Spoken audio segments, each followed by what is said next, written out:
Be me Thomas, 30. Work in IT doing the usual back-end maintenance and problem solving. Nothing legendary, but the salary keeps life comfortable. A couple of years ago, we even managed to lock down a modest house, little lawn out front. 2 bedrooms, classic quiet neighborhood setup. Been married to Ellen for about 3 years now. She's 28.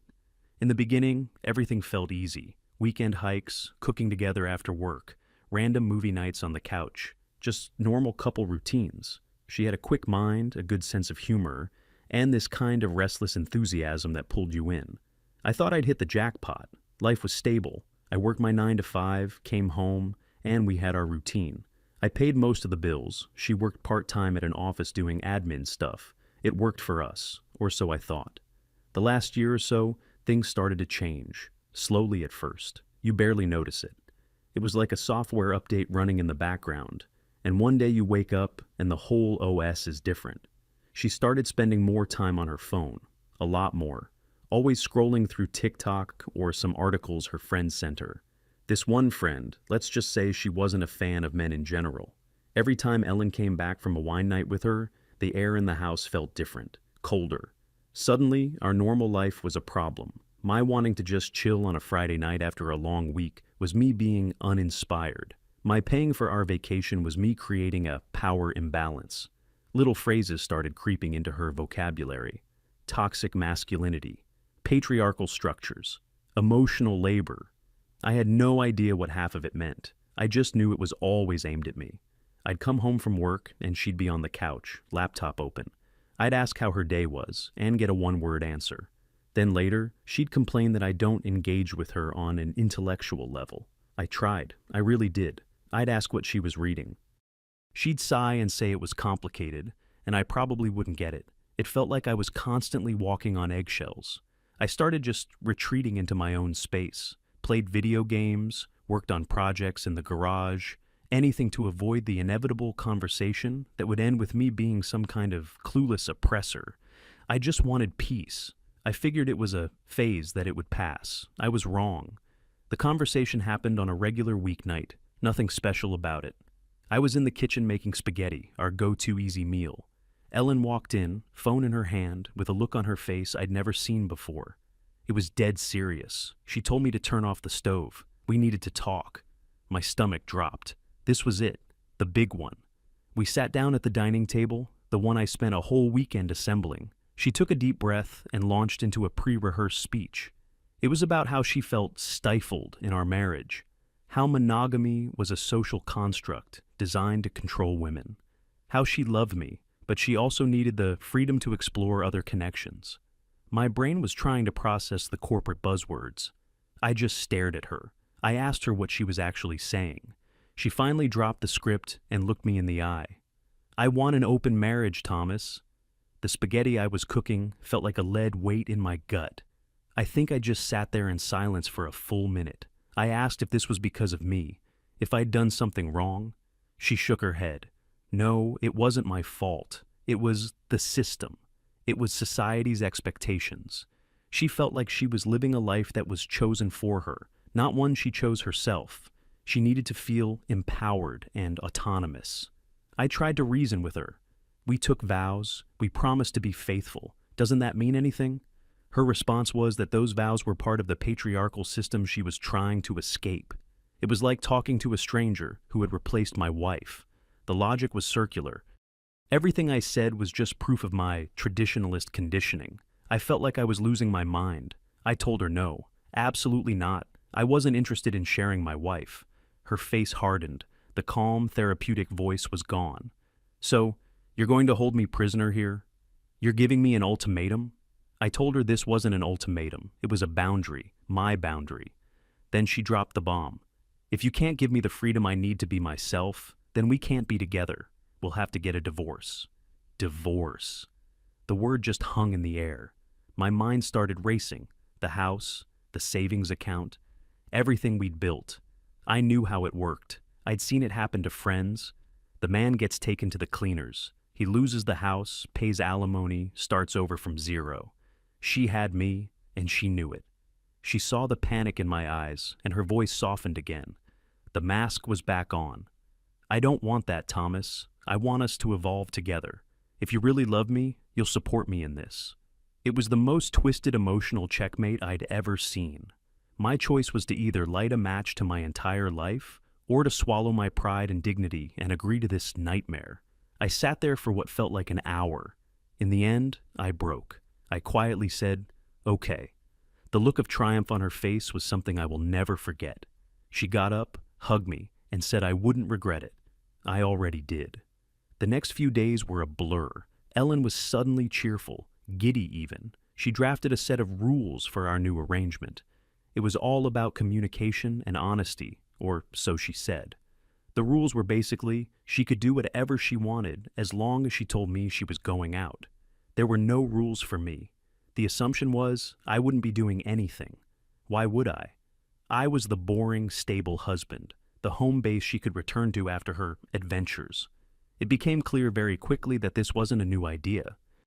Her phone, which was always face down before, was now constantly buzzing. Tinder notifications, Hinge, Bumble. She'd been setting this up for weeks, maybe months. The talk wasn't a negotiation. It was an announcement. The first time she went out on a date, it was a Friday night. She spent 2 hours getting ready. New dress, one I'd never seen before. I later saw the charge for it on our joint credit card. She came out of the bedroom looking amazing, and for a second, my heart ached. I remembered when she used to get that dressed up for me. She just smiled, told me not to wait up, and walked out the door. The click of the lock echoed in the silent house. I was alone, in my own home, while my wife was out with another man. I didn't cook, I couldn't eat. I just sat on the couch and stared at the blank TV screen. I felt hollow, a ghost in my own life. She came home around 2 a.m. She was happy, tipsy, smelled like wine and some guy's cologne. I was still on the couch. She just breezed past me, said she had a nice time, and went to bed. No details, no, "How are you feeling about this?" I was just part of the furniture. That became the new normal. Tuesdays, Fridays, sometimes Saturdays. Ellen was out, exploring connections. I was home, doing laundry, paying bills, mowing the lawn. I was no longer a husband. I was a property manager, a roommate who paid for everything. The house, once our sanctuary, felt like a prison. I started losing weight. I couldn't sleep. At work, people asked if I was okay. I just mumbled something about a project being stressful. How do you tell your coworkers that your wife is dating other men and you agreed to it? You don't. You just bottle it up. I was sinking, drowning in my own life, and the person who was supposed to be my partner was the one holding my head underwater. Ellen, meanwhile, was flourishing, or so it seemed. She was always talking about how liberated she felt, how she was finally discovering her true self. It was all nonsense. She just wanted the thrill of being single without any of the risk. She still had me at home to pay the mortgage and fix the leaky faucet, the perfect safety net. I hit a new low one Saturday afternoon. She was getting ready to go out on a day date, a hike with some guy. She handed me a list of chores before she left. "Can you fix the garbage disposal and maybe clean the gutters? Thanks, honey." She kissed me on the cheek, a cold, casual peck, and left. I stood there in the kitchen holding a list of handyman tasks, and I just broke down. I wasn't a husband. I wasn't even a person to her anymore. I was a utility. That was the day I realized something had to change. I couldn't live like this. I didn't know what to do. The divorce threat still loomed over me. So I did the only thing I could think of to get out of the house and burn off the rage and misery. I joined a gym. It was one of those old school places. Lots of free weights, loud music, guys who were serious about lifting. I hadn't lifted weights since college. I was weak, skinny fat, and pathetic. I just put on my headphones, found an empty bench, and started lifting. It hurt. My muscles screamed, but it was a good pain. It was a pain I could control, unlike the one in my chest. I went every day after work. It became my ritual, my therapy. The anger I felt, I put it into the weights. The frustration, I used it for one more rep. I didn't talk to anyone, just went in, worked out until I was exhausted, and went home. After a few weeks, I started to see changes. I was getting stronger. My clothes started to fit a little better. More importantly, I had a part of my day that was just mine, a place where Ellen and her freedom couldn't touch me. One evening, I was struggling with a new personal record on the bench press. A big guy who was always there came over and offered to spot me. He was one of those genuinely friendly giants. We got to talking between sets, the usual gym small talk. He asked me what I did, I asked him. Standard stuff. We started working out around the same time pretty regularly. He was a good guy, divorced, had 2 kids. He had his life together. One day, he noticed I was having a particularly bad day. I was just throwing the weights around full of quiet rage. He asked me what was up. For some reason, I told him. I just laid it all out. The open marriage, the chores list, the feeling of being a doormat. I expected him to laugh or look at me with pity. He didn't. He just listened patiently. When I was done, he just nodded. He told me he'd seen it before. Then he said something that hit me like a ton of bricks. She's playing a game where she gets all the benefits of being married and all the fun of being single. You're funding her party. He was right. That's exactly what it was. But she said we'd get a divorce if I said no. He just looked at me. So, let her. But before that, you need to remember something. The door she opened, it swings both ways. He told me I was so focused on what I was losing that I wasn't seeing what I was being given. A free pass. She set the rules, man.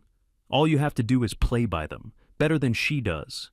He told me to stop being a victim, to stop waiting for her to come to her senses, to take control of my own life. It was the simplest advice, but it was like a switch flipped in my brain. For the first time in months, I felt a spark of something other than despair. I felt hope.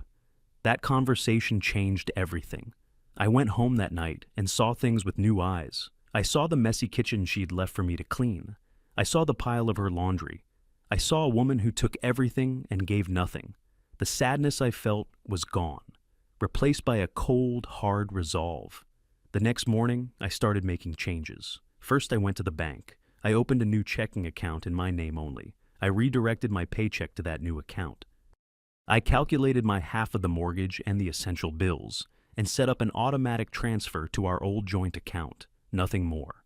Her shopping sprees, her expensive brunches, her Ubers to and from dates, that was her problem now. Second, I stopped being the maid. Her dishes stayed in the sink. Her laundry stayed in the hamper. The first time she noticed, she was annoyed. Why didn't you run the dishwasher? I just looked at her from my laptop and said, I was busy. The look of confusion on her face was priceless. It had never occurred to her that my time was valuable. Third, I invested in myself. I used the money I was no longer spending on her to buy new clothes. Clothes that actually fit the body I was building in the gym. I got a sharp haircut. I started standing up straighter, looking people in the eye again. I was starting to feel like myself again. Not Ellen's husband, just Thomas. The atmosphere in the house became icy. Ellen didn't like this new version of me. I was no longer compliant. I was no longer her emotional support animal. I was just there, a roommate. She'd come home from a date, and I wouldn't even look up from my book. I wouldn't ask how it was. I didn't care. Her power over me was based on my fear of losing her. But I realized I'd already lost her. The woman I married was long gone, and I was starting to realize I was better off without her. The final step was the hardest. My gym friend's words echoed in my head. The door swings both ways. I was terrified. My confidence was shot after months of being treated like I was worthless. The idea of putting myself out there was daunting, but I knew I had to. It was the only way to fully break free from her control. One night, while she was out with some new guy, I did it. I downloaded the apps, I took some new pictures, ones where I was actually smiling, not the forced grin from our old vacation photos. I wrote a simple, honest bio. IT guy, love hiking, lifting weights, looking for someone genuine to have a good conversation with. I hit save and tossed my phone on the couch, my heart pounding. I expected nothing. Absolute crickets. A few minutes later, my phone buzzed. It was a match, then another, and another. It was a strange feeling, to be seen again, to be wanted. I started a few conversations. They were awkward at first. I was rusty, but it was nice. Just talking to women who weren't analyzing my every word for signs of the patriarchy. Then I saw a profile that stood out. Her name was Kim. She was a barista at a local coffee shop. Her pictures weren't heavily filtered or posed, just a genuine warm smile. Her bio was short and sweet. Loves dogs, good coffee, and bad puns. She seemed normal, grounded.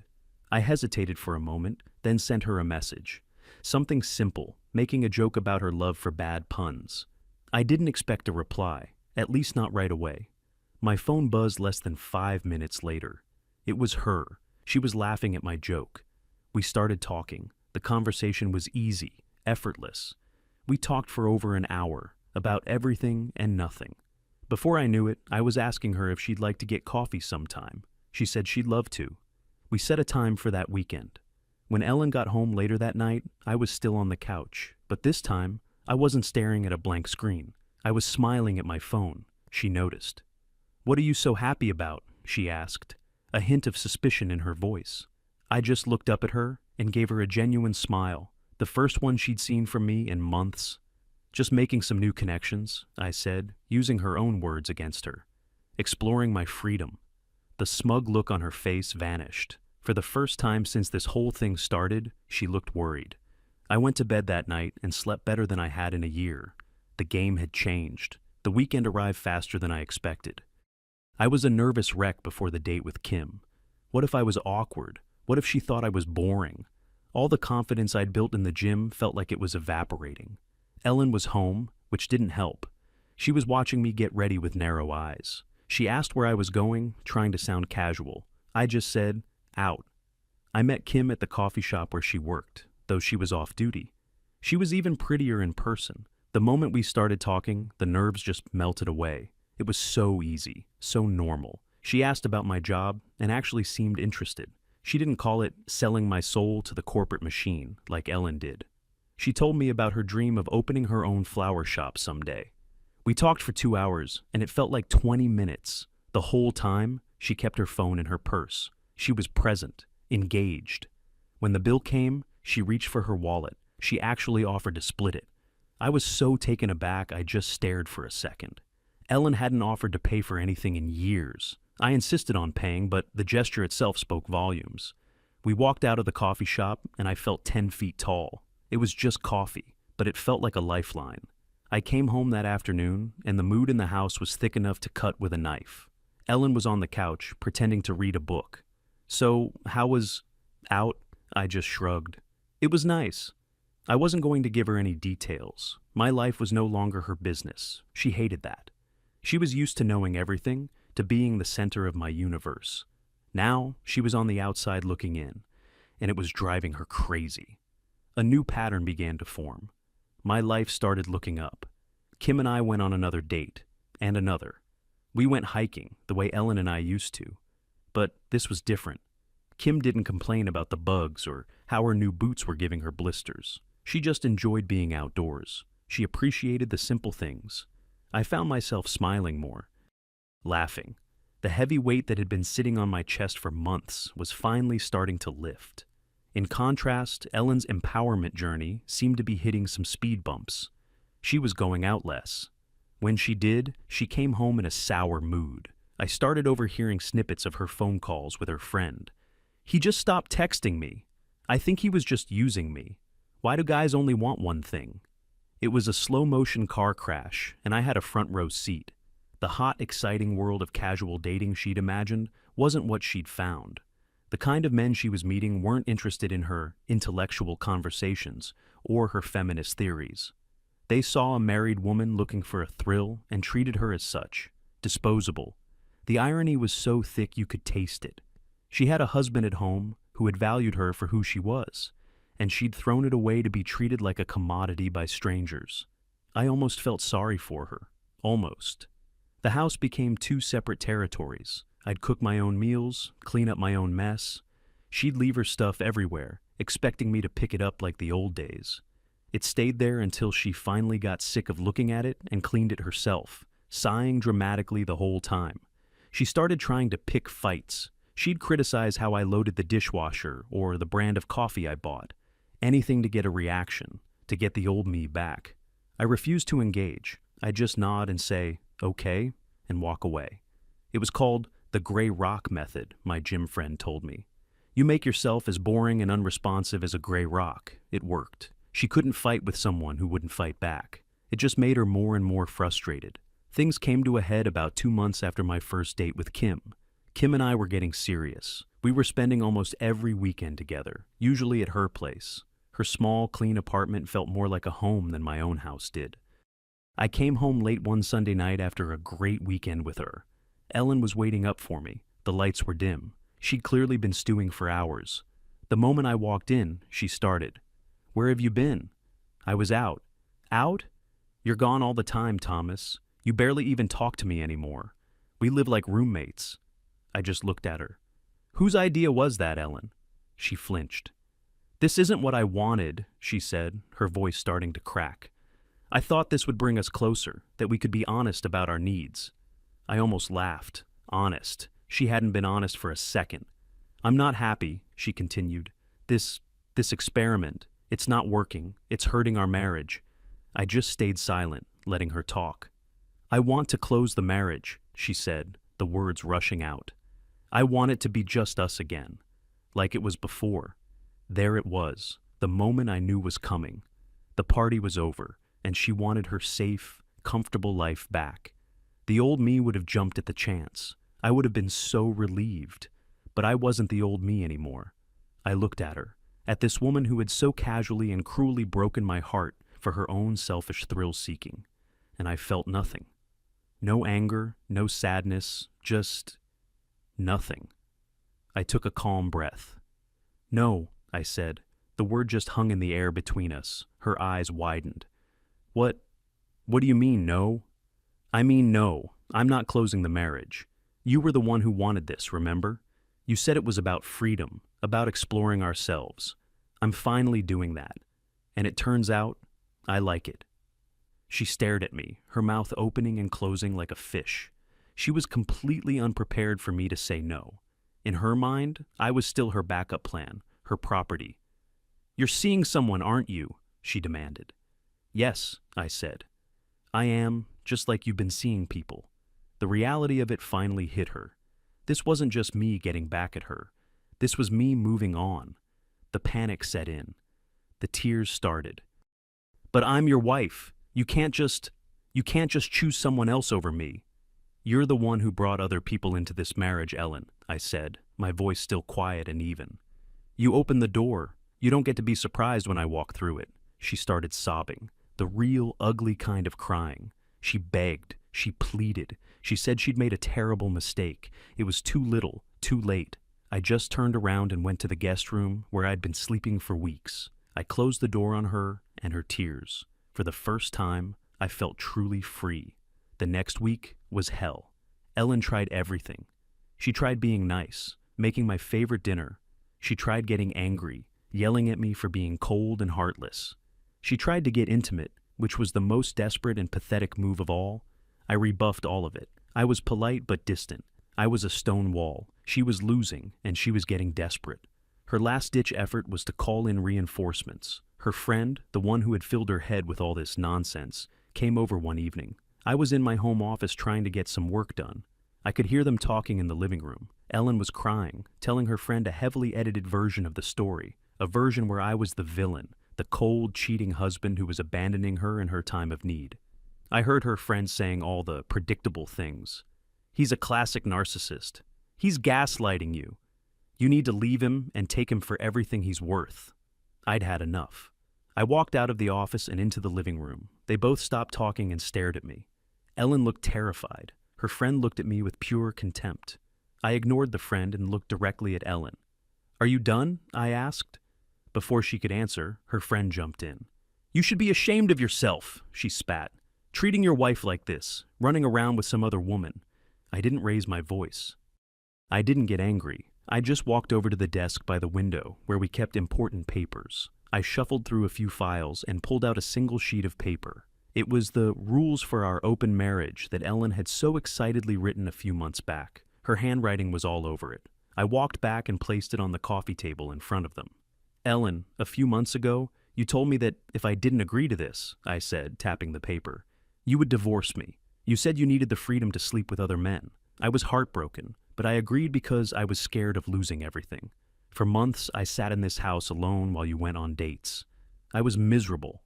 I paused, letting it sink in.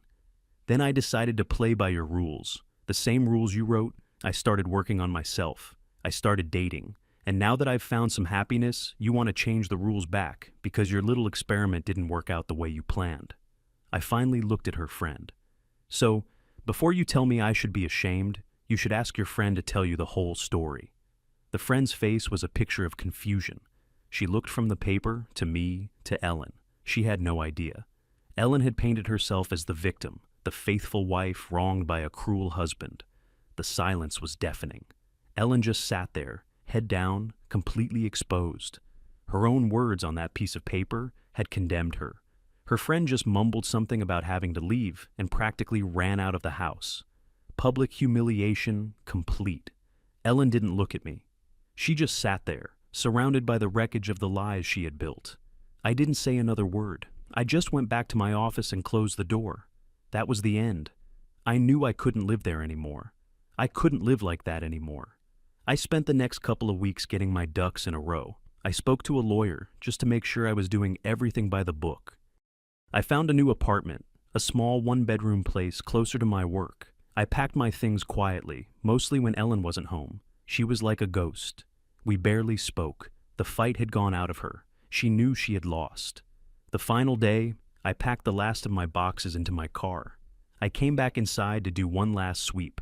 Ellen was on the couch, watching some reality TV show. She was pretending I wasn't there. I walked over and placed a folder on the coffee table next to her. She looked at it. It was filled with divorce papers.